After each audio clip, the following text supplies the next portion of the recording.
ज्या आक्रमकतेनं आंदोलन केलं आणि आत्ता त्याची सांगता काहीशा यशस्वीरित्या ती सांगता होते। अर्थात जरांगे पाटलांच्या काही मागण्या अजूनही शिल्लक आहेत, पण अखेर जरांगे पाटलांना जे हवं होतं ते मिळालं आहे असं म्हणता येईल, कारण तुझ्यासोबत त्यांनी सर्वाधिक काळ बातचीत केली आणि त्यांनी आपल्या मागण्यांसंदर्भात सर्वाधिक मुद्दे तुझ्यासमोर मांडलेले आहेत। काय वाटतं त्यांनी मागितलेल्या मागण्या आणि आत्ता ते पूर्ण झालेल्या मागण्या काय फरक वाटतोय? एक तर असं आहे की जरांगे पाटील त्यांच्या मूळ मागण्याच्या प्रमाणात ते ज्या पद्धतीने व्यक्त झाले तर आपण असं म्हणू शकतो की ते जिंकले। कुठल्या कॉन्टेक्स्ट मध्ये तर त्यांचं हैदराबाद गॅझेटियर हा त्यांच्या दृष्टीने फार संवेदनशील विषय आहे। मुळात आंदोलन सुरू झालं होतं ते मराठवाड्याच्या अनुषंगाने, नंतर त्याची व्याप्ती आणि मागण्या वाढत गेल्या।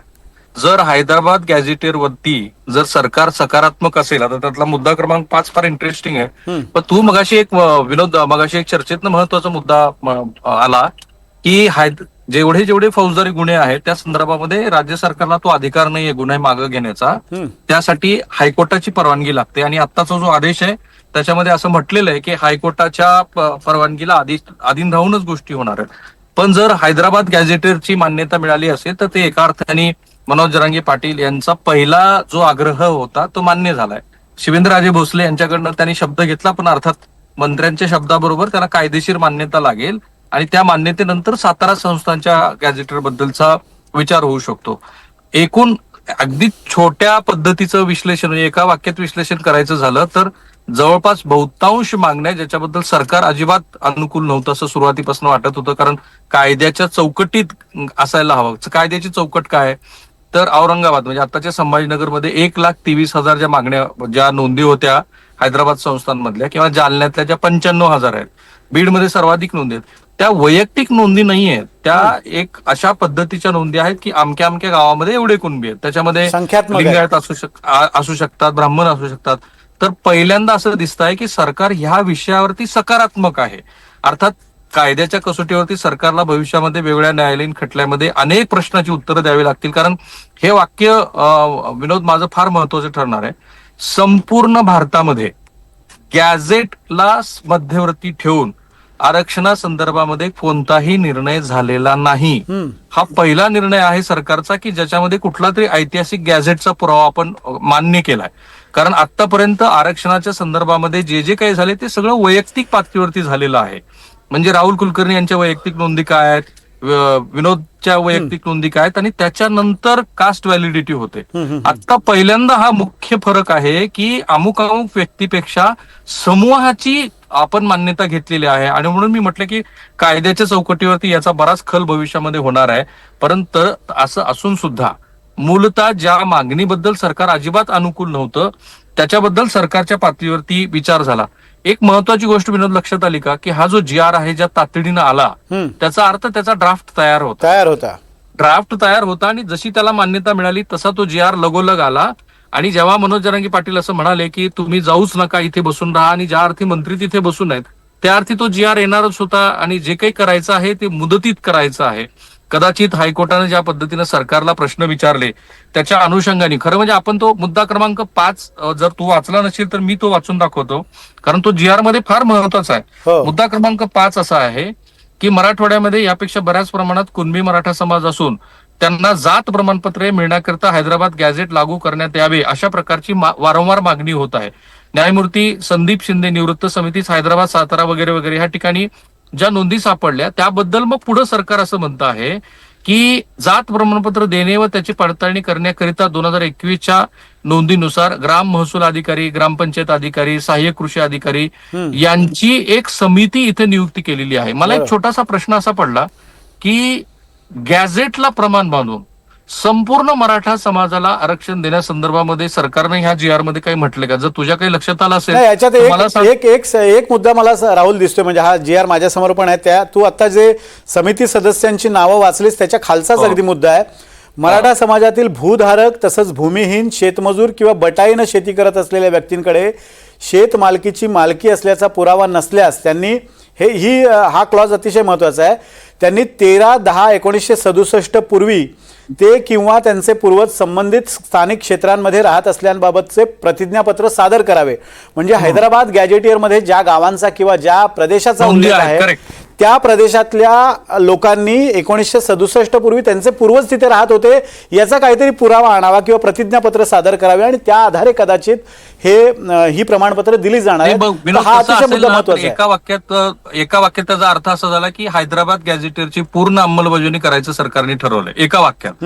कारण ह्याची पुन्हा काय आपण खूप फोड करू शकतो, पण या एका वाक्याचा अर्थाचा काय, 1967 ही तारीख का महत्वाची, तर आपल्याकडे जात पडताळणीसाठीची जी प्रमाणपत्र आहेत ते 1967च्या आधीची आपण गृहीत धरतो. बरोबर. जर 1967च्या ह्या प्रमाणे आता मी धाराशिवचा रहिवासी आहे आणि माझ्या गावामध्ये समजा कुणबी अशा नोंदी ह्या हैदराबाद संस्थांमध्ये आढळून आल्या आहेत की माझ्या जुनोनी गावामध्ये 200 लोक आहेत, तर या ठिकाणी जर मी असं म्हटलं की ह्याप्रमाणे मी 1967 साली माझे वंश त्या गावामध्ये राहत होते, तर त्याचा अर्थ असा झाला.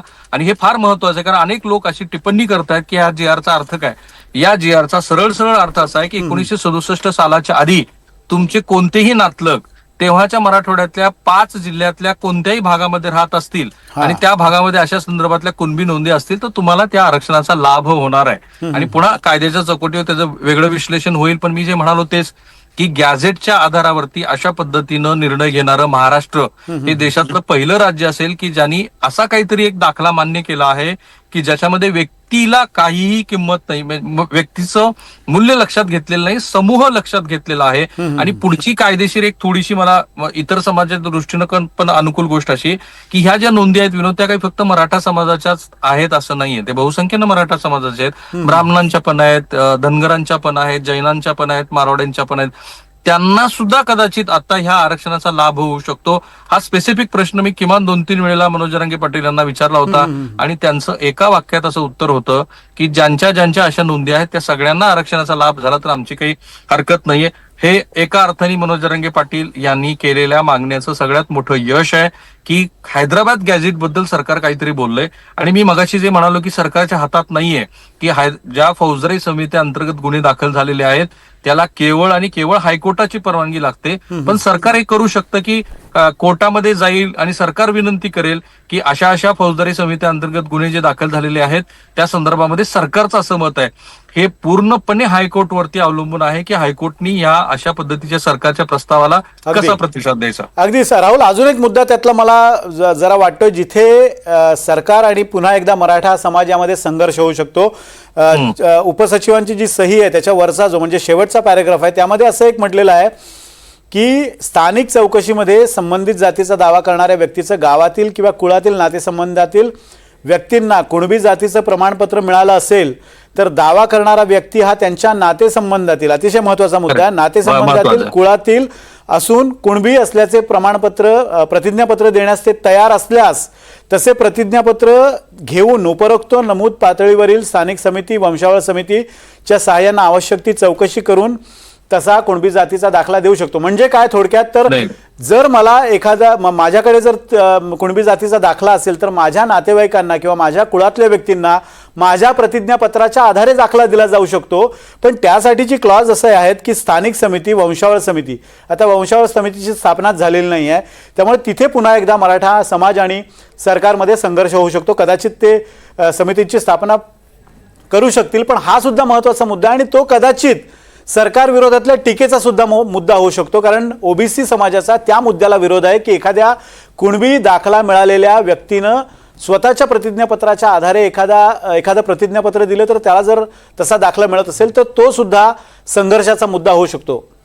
नाही, मग मला अधिक स्पष्टता, आता विनोद तुझा तो GR वाचला असेल तर ती अधिक स्पष्टता हवी आहे की जर एका व्यक्तीनं की ज्याचं पूर्वी कास्ट व्हॅलिडिटी झालेली आहे त्यांनी ऍफिडेव्हिट केल्यानंतर जर दुसऱ्या व्यक्तीला सरकार देणार असेल प्रमाणपत्र तर मग आता गॅझेटला जी मान्यता दिलेली आहे त्याचा अर्थ काय, सरसकट आहे की नाही, या प्रश्नाचं उत्तर दिलं पाहिजे. या गॅजेटमध्ये याचा अर्थ असा आहे की या गॅजेटमध्ये त्याची तरतूद करण्यात आलेली आहे. आतापर्यंत त्याची कायदेशीर तरतूद नव्हती, कदाचित ही कायदेशीर तरतूद आहे आणि त्या तरतुदीच्या आधारे पण हा संघर्षाचा मुद्दा होऊ शकतो. कारण यापूर्वी आपण पाहिलेलं आहे की ओबीसी समाजातून अशा स्वरूपाच्या जे कुणबी दाखले देण्यात आलेले आहेत ते कुणबी दाखले अतिशय घाई गडबडीत देण्यात आलेले आहेत, कोणत्याही नोंदी न तपासता देण्यात आलेल्या आहेत, अशा स्वरूपाचे आक्षेप घेतले गेले होते. आणि जर अशा पद्धतीनं प्रतिज्ञापत्राच्या आधारे आता जर कुणबी दाखले दिले जाणार असतील तर त्यावरनं सुद्धा पुढच्या काळात संघर्षाची परिस्थिती होऊ शकते. आणि या संदर्भात आपण यापूर्वी छगन भुजबळ असतील किंवा इतर जे ओबीसी नेते आहेत त्यांची जेव्हा मतं विचारात घेतली होती तेव्हा सुद्धा त्यांनी या मुद्द्यावर प्रामुख्याने आक्षेप घेतला होता. त्यामुळे शासन निर्णय तर निघालेला आहे, पण संघर्ष जे मीटिंग मधनं जे मंत्र्याच्या मी सकाळी थोडीशी माहिती घेतली की या संदर्भात सरकार काय विचार करत आहे, तर मला असं सांगण्यात आलं आणि आणखी स्पष्टता आल्यानंतर कारण आणखी अधिकृतपणे ह्याचं विश्लेषण करतीलच सरकारच्या पातळीवरती. मला असं सांगण्यात आलं की ज्यांना पूर्वी कास्ट व्हॅलिडिटी झालेली आहे त्यांची पितृसत्ताक फॅमिली ट्री जे आहे ते लक्षात घेऊन एक ऍफिडेव्हिट मागितलं जाईल आणि त्या ऍफिडेव्हिटच्या आधारावरती ज्यांना कास्ट प्रमाणपत्र हवं आहे त्यांना ते अलॉट केलं जाईल. आता हा पुढे संघर्षाचा भाग असू शकतो का, तर कदाचित होईल तसं, कारण पुन्हा हे सगळंच्या सगळं चॅलेंज केलं जाणार आहे. कारण मी जे वारंवार म्हणतो आहे की महाराष्ट्र असं एकमेव राज्य बनलं की ज्यांनी गॅझेटच्या आधारावरती ते दिलेलं आहे, पण कुणाचं तरी ऍफिडेव्हिट तुम्हाला लागणार आहे. राहिला प्रश्न वंशावळीचा, तर मला असं लक्षात येतं आहे की वंशावळी संदर्भामध्ये नायब तहसीलदाराच्या अध्यक्षतेखाली एक समिती असणार आहे की जी समिती वंशावळी संदर्भामध्ये काय करता येईल याबद्दलचा आणि आढावा पण घेणार आहे. जिल्हाधिकाऱ्यांच्या अध्यक्षतेखाली एक समिती दर आठवड्याला कास्ट व्हॅलिडिटीच्या संदर्भामध्ये एक आढावा घेणार आहे. हे मगाशीच्या बोलण्यातून आपल्या लक्षात आलेलं आहे. त्यामुळे दोन पातळीवरती महत्वाची घडामोड होते आहे. एक महत्वाची गोष्ट काय की मी ह्या संपूर्ण आंदोलनाच्या कव्हर करत असताना माझ्या असं लक्षात आलं की ज्यांनी अर्ज दाखल केलेत कास्ट व्हॅलिडिटीसाठी तिथे मोठा गैरप्रकार सुरू आहे. कुणी 30,000 मागतंय, कुणी 15,000 मागतंय, कुणी 18,000 मागतंय. आता ते कमीत कमी प्रमाणात होईल कारण आता जिल्हाधिकाऱ्यांना तो आढावा घ्यायचा आहे आणि आढावा घेत असताना त्यातल्या अडचणीचा जो भाग आहे तो आता सरकारनं असं म्हटलं की आम्ही जे नायब तहसीलदार आहेत त्याच्या माध्यमातून आम्ही ह्या सगळ्या गोष्टी करू. पुन्हा तेच आहे की ह्या सगळ्या संदर्भामध्ये आणखी स्पष्टता हवी आहे की गॅझेटच्या अनुषंगाने GR आहे, हा काही कायदा नाहीये. आणि तुलाही माहिती की GR हा काही कायदा नसतो, एक सरकारचा आदेश आहे तो. त्या आदेशाची अंमलबजावणी करताना काय काय करायला हवं ह्या संदर्भातल्या ह्या मार्गदर्शक सूचना आहेत. आता जर असाच एकच कारण आता सोशल मीडियावरती बरेच लोक काय व्यक्त होत आहेत की मूळची मागणी काय होती, तर मराठा समाजाला कुणबीमधनं आरक्षण द्या. आता एका वाक्यामध्ये म्हटलं तर असं काही आज झालेलं नाहीये की मराठा समाजाला कुणबी असं गृहीत धरून त्या प्रवर्गातनं आरक्षणाची मागणी. पण झालं एक सकारात्मक काय, तर हैदराबाद गॅझेटला मान्यता दिलेली आहे आणि त्याच्या अनुषंगाने सरकारने एक रिझोल्युशन पास केलंय की ह्या संदर्भामध्ये असं होईल.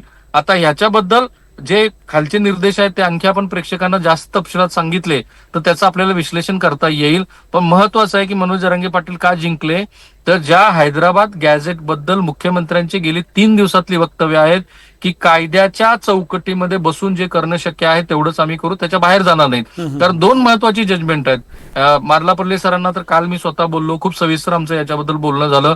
त्यांचं असं मत आहे की आधीच्या आयोगाने मराठा समाजाला मागास जे ठरवलं होतं ते सुप्रीम कोर्टाने मान्य केलेलं नाही, त्यामुळं त्या कॉन्टेक्स्टमध्ये आरक्षणाचा लाभ होणार नाही. राहिला मुद्दा त्यांनी दिलेल्या जजमेंटचा की मराठा कुणबी मराठा एक नाहीयेत, ते अजूनही स्टँड स्टील आहे. कारण एखाद्या हायकोर्टानं की ज्याचा जजमेंट सुप्रीम कोर्टाने ज्याला मान्यता दिलेली आहे असं जजमेंट जेव्हा पास होतं तेव्हा तो कायदा बनतो. पण एक अत्यंत सकारात्मक गोष्ट ह्या सरकारनं केली ती म्हणजे आत्ताच्या ह्या संवेदनशील वातावरणामध्ये ह्या प्रश्नाला सोडवण्याच्या दृष्टीनं जितकं जास्तीत जास्त करणं शक्य होतं ते सगळं श्री देवेंद्र फडणवीस यांनी केलेलं आहे. त्यामुळं या सगळ्या निर्णयाचं श्रेय हे या सरकारला दिलंच पाहिजे की त्यांनी जितकं करणं शक्य आहे त्यांना. आता कोणी त्याच्यामध्ये शब्दाचा कशा पद्धतीनं वापर केला ह्याबद्दल बोलू शकेल. हे कायद्याच्या चौकटीवरती ह्याला अनेक परीक्षांना सामोरे जाऊ लागू शकतं, याबद्दल चर्चा होऊ शकेल. पण ज्या हैदराबाद गॅझेटियर बद्दल आधीच्या कोणत्याही सरकारने कशाही स्वरूपामध्ये सकारात्मक भाव दाखवला नव्हता तो या सरकारने दाखवला, हे मात्र मान्यच करायला पाहिजे. आता त्याच्याबद्दल पुन्हा जे कायदेशीर तिढे होतील हा एक स्वतंत्र विषय आहे. आत्ताची जी काही नियमावली दिसते, आय होप की आपण ती सगळी वाचून दाखवलेली असावी. तर त्याच्यामध्ये दिसतंय की सगळा इतिहास पण सांगितलं, म्हणजे मराठा संस्थांचा सगळा मराठवाड्यातला इतिहास, महाराष्ट्राची ऐतिहासिक पार्श्वभूमी वगैरे वगैरे. म्हणजे याचा अर्थ असा की सकाळी जी मुख्यमंत्र्यांच्या उपस्थितीमध्ये एक आढावा बैठक झाली त्या बैठकीमध्येच बऱ्याच गोष्टी स्पष्ट झाल्या होत्या. एका विशिष्ट वेळेनंतर जरांगे पाटलाकडे ते घेऊन जायचं ठरलं असावं सरकारचं, कारण 2 पातळीवरची रणनीती होती. एक तर सरकार कोर्टामध्ये गेलं होतं विनोद, आणि कोर्टाच्या माध्यमातून काहीतरी निर्देश ह्या आंदोलकांना द्यावेत अशी सरकारची अपेक्षा होती. आजच्या सुनावणीमध्ये पण आणि कालच्या सुनावणीमध्ये पण सरकार अक्षरशः कोर्टाच्या माध्यमातून काय निर्देश येत आहेत ह्याबद्दल प्लीड करताना दिसतं. आणि कोर्टाने एक सांगितलं की आम्ही आमचं कर्तव्य बजावलेलं आहे, आम्ही तुम्हाला सांगितलेलं होतं की नवी मुंबईमध्ये, बेलापूरमध्ये आंदोलनासाठी मैदान उपलब्ध करून द्या. बाकी लॉ अँड ऑर्डर मेंटेन करणं हे काम तुमचं आहे. आणि कोर्टाने अनेक वेळेला नाराजी व्यक्त केल्यानंतर सुद्धा दोन पातळीवरती प्रयत्न दिसत होते की कोर्टाच्या माध्यमातून काय निर्देश येतात. कोर्टाने स्वतः म्हटलं की हे एका अर्थाने बेकायदेशीर आंदोलन आहे. आणि दुसरीकडे हे अशा पद्धतीनं कोर्टात प्लीड सुरू असताना दुसरीकडे सरकार विचार करत होतं की याला आपण कसा वे आउट काढू शकतो. तो निघालाय. आणि त्या अर्थाने मला वाटतं की मनोज जरांगे पाटील यांचं बऱ्याच अंशी समाधान झालेलं आहे शिवेंद्रराजे यांना. आणि ते शब्दात पकडतात. मगाशीची प्रेस कॉन्फरन्स खूपच रंजक होती. हो, हो. प्रत्येक गोष्टीला त्यांनी मंत्र्यालाच विचारलं, कारण आधीचा अनुभव जरांगे पाटलांचा फारसा चांगला नाही असं त्यांचं मत आहे. त्यामुळं विखे पाटलांना ते विचारत होते की हे बरोबर आहे का, मग असा जी आर काढायचा आहे का. मग ते शिवेंद्रराजेंना म्हणत होते की महाराज तुमचा शब्द आमच्यासाठी प्रमाण आहे, मावळ्यांना तुम्ही हा शब्द देत आहात. म्हणजे ज्याला शब्दात पकडणं म्हणतो आपण, ते शब्दात पकडलं जरांगे पाटलांनी, त्याप्रमाणे शब्द घेतला. आणि पुन्हा मग त्या शब्दाच्या अनुषंगाने आता ते जे कोणी अभ्यासक आहेत त्यांच्याकडे ते बोलतात. मग अशी आणखीन एक इंटरेस्टिंग गोष्ट गेली. कुठल्या तरी अभ्यासकाला काहीतरी फोन आला आणि त्या फोननुसार ते जरांगे पाटलांना काहीतरी सांगत होते. त्यावेळेला जरांगे पाटील असं म्हणाले की तुमच्यापेक्षा मी जास्त हुशार आहे, मला जास्त अभ्यास करतो, तुम्ही मला काही सांगू नका. आणि कुणाचा तरी फोन आला म्हणून काहीतरी चुकीच्या गोष्टी सांगू नका. याचा अर्थ असा की जरांगे पाटलांना सुद्धा हे आंदोलन कोणत्या टप्प्यावरती सोडवायला हवं, संपवायला हवं याची पूर्ण जाण आहे. आणि त्याप्रमाणे मला असं दिसतंय की ह्या सगळ्या मुद्द्यावरती आता पुढच्या तासाभरामध्ये जेवढे मुंबईत आलेले आंदोलक आहेत ते जल्लोष साजरा करतील आणि आपल्या आपल्या गावाकडे परत जातील. अगदी. सकारात्मक गोष्ट एवढीच आहे की हैदराबाद संस्थांच्या गॅझेट बद्दल काहीतरी सकारात्मक गोष्ट करताना दिसते. अगदी कोणत्याही आंदोलनाचं यश हे राहुल त्या आंदोलनाच्या नेत्यावर अवलंबून असतं. कुठे आंदोलन मागे घ्यावं, कुठे माघार घ्यावी याचा निर्णय होणं गरजेचं असतं. आणि त्या कसोटीवर तुर्तास तरी जरांगे पाटील पुरेसे यशस्वी ठरलेले दिसत आहेत. पण राहुल, या सगळ्या आंदोलनात आणि एकूणच सगळ्या निर्णय प्रक्रियेमध्ये काही राजकीय अर्थ निघतात. अर्थात हे आंदोलन सामाजिक आहे आणि याचा सामाजिकदृष्ट्या अतिशय मोठा इम्पॅक्ट किंवा एक प्रभाव राज्याच्या राजकारणावर पडणार आहे. त्या अर्थानं हे आंदोलन अतिशय महत्त्वाचं मानलं जातं. पण या आंदोलनाचे किंवा या आंदोलनातल्या निर्णय प्रक्रियेचे काही राजकीय अर्थ पण निघतात. आणि विशेषतः आगामी स्थानिक स्वराज्य संस्थांच्या निवडणुका पाहता या आंदोलनातनं कुणी काय कमवलं असं म्हणता येईल? हे बघा, भाजपची भूमिका फार स्पष्ट होती आणि ती काही त्यांनी लपवून ठेवली नाही. मला या संपूर्ण आत्ताच्या प्रस्थापित राजकीय पक्षामध्ये भाजपचीच भूमिका स्पष्ट दिसली की ओबीसीच्या आरक्षणाला कुठेही आम्ही धक्का लागू देणार नाही, ही भूमिका जाहीरपणे त्यांनी मांडली. आणि इतरांना प्रश्न विचारले. इतरांचं जे होतं ते तळ्यात मळ्यात सुरू होतं, कारण सगळ्यांना माहिती की ओबीसी समाज हा संख्येनं मोठा आहे आणि विधानसभा निवडणुकीमध्ये तो एकवटला म्हणून तर महायुतीला एवढं मोठं यश मिळालं. आजही अशी स्थिती आहे की श्री देवेंद्र फडणवीस हे राज्याच्या मुख्यमंत्रीपदी आहेत आणि त्यातनं मग भाजपची मंडळी अप्रोक्ष परोक्ष पद्धतीनं ज्या पद्धतीची मांडणी करत असतात ती सगळ्या महाराष्ट्राला माहिती आहे. त्यामुळं मुख्यमंत्र्यांना अडचणीत आणण्यासाठी जे मुख्यमंत्री म्हणाले की मनोज जरांगे पाटील यांच्या खांद्यावरती बंदूक ठेवून तुम्ही आमच्यावरती निशाणा साधतात, एक पॉलिटिकल स्टेटमेंट आहे ज्याला उत्तर उद्धव ठाकरेंनी दिलं की ते असं म्हणाले की मग तुम्ही ही वेळच का येऊ दिली. तर असं दिसतंय की सत्ताधारी घटक पक्षातला भारतीय जनता पार्टी हा ओबीसीच्या बाजूनं आहे असं जे चित्र होतं राजकीय दृष्ट्या ते अजूनही या क्षणापर्यंत कायम राहील. कारण ज्या पद्धतीच्या गेल्या 2-3 दिवसातल्या आंदोलनासंदर्भातल्या घडामोडी आहेत, ज्या न्यायालयात पण घडल्या, ज्याची महाराष्ट्रभर चर्चा होत राहिली, त्यामुळे एक अशी विशिष्ट परिस्थिती आली आणि त्या विशिष्ट परिस्थितीनंतर सरकारसमोरचे पर्याय किती होते ह्याबद्दल स्वतंत्र चर्चा केली जाईल. जर आपण विरोधी पक्षाच्या दृष्टीने विचार केला तर मध्येच राष्ट्रवादी काँग्रेसनी ओबीसी जोडो यात्रा काढली होती. ती वेळ त्यांच्यावरती का आलेली आहे तर विधानसभा निवडणुकीचे परिणाम सगळ्यांनी बघितले. मला असं दिसतं आहे की जर विधानसभा निवडणुकीचा ट्रेंड आपण गृहीत धरला तरी आत्ताच्या निर्णयानंतर सुद्धा जो ओबीसी मोठा वर्ग आहे तो अजूनही महायुतीच्या बाजूने राहील अशी आशा सत्ताधारी घटक पक्षाला आहे. आणि जरांगे पाटील जाणीवपूर्वक हे असं म्हणत होते की तुम्ही जे सत्तेवरती आलात ते मराठ्यांच्याच मदतीनं मराठ्यांच्या मतावरतीच आलेले आहात. त्यामुळे याही बाजूचं समाधान झालेलं आहे. जे भारतीय जनता पार्टीचे आणि महायुतीचे मतदार आहेत त्यात जो काही समाज घटक असेल त्यातला जर मराठा बहुसंख्येनं आहे असं जरांगे पाटलांचं मत आहे तर त्याही समाजाचं समाधान झालेलं आहे. म्हणजे तशा अर्थाने महायुतीसाठी ही विन विन सिच्युएशन आहे. कारण अजून या GR बद्दलची प्रत्यक्षामधली स्पष्टता यायला बराच वेळ जाणार आहे. मधल्या काळात न्यायालयीन पातळीवरती काय घडामोडी घडतात काय माहिती, त्याच्यात कोण कोर्टात कसं जाईल. आणि मी जे म्हणतोय वारंवार की कायद्याच्या कसोटीमध्ये सरकारला सुद्धा ह्या निर्णयानंतर अनेक प्रश्नांची उत्तरं द्यावी लागतील. तिथे काय होतं ते बरंचसं अवलंबून आहे. पण ऍज ऑफ नाऊ ओबीसीचा जो काही मताचा टक्का आहे तो सत्ताधारी घटक पक्षाच्या बाजूने राहील आणि ह्या निर्णयामुळे तर आणखी देवेंद्र फडणवीस आणि सरकार म्हणू शकतं की शेवटी आम्हीच आमच्या काळामध्ये मराठा समाजासंदर्भामध्ये महत्वाचे निर्णय अधिक बरोबर गेल्या अधिकाधिक 2 निर्णय घेतले. दिवसापासून राहुल, एक फक्त 2च मिनिटं मी थांबवतो. हरिभाऊ राठोड आरक्षणाचे अभ्यासक यावर काय बोलतात आपण त्यांची प्रतिक्रिया ऐकूया, पुन्हा एकदा आपण चर्चा करणार आहोत. पैकी हैदराबाद गॅजेट लागू करण्याचं, त्याची अंमलबजावणी करण्याचा GR शासनाने काढायचा आश्वासन दिलेलं आहे. त्यानुसार जरांगे पाटील यांनी उपोषण सोडवण्याची तयारी पूर्णपणे केलेली आहे. परंतु हा GR काढताना याच्यामध्ये अंमलबजावणीचा अर्थ असा होतो की मराठवाड्यातील सगळ्या मराठा समाजाला कुणबीचे दाखले मिळायला लागतील. याचा अर्थ तुम्ही मागच्या दराने सगळ्यांचं ओबीसीकरण करणं असाच निर्णय घेतलेला आहे. एकूणच काय तर ते सांगत होते की ओबीसीला धक्का लागू देणार नाही, परंतु प्रचंड हा भूकंपाचा धक्का दिलेला आहे सरकारने आणि त्यामुळे ओबीसी हे कधीच विसरणार नाही. ओबीसीवर हा अन्याय झालेला आहे. मराठा समाजाच्या Actually, राहुल, मी या संदर्भात तुझ्याकडे येणार आहे, मात्र आता सध्या आपल्यासोबत सागर कुलकर्णी आहे. सागर, सगळे सोयरे आणि ओबीसीच्या मागणीकडे जरांगेंनी दुर्लक्ष केल्याचं समोर आलेलं आहे. 2 मागण्या पूर्ण न होतात जरांगेंनी माघार घेतली आहे किंवा घेण्याची शक्यता आहे असं आपण म्हणू शकतो. हैदराबाद गॅजेटची मागणी पूर्ण झाली, मात्र हे गॅजेटियर कोर्टात टिकेल का याकडे आता सगळ्यांचं लक्ष लागलंय. कुठे ना कुठेतरी जरांगे पाटलांनी एक मागणी पदरात पाडून घेताना काही मागण्यांकडे दुर्लक्ष केलंय. सागर,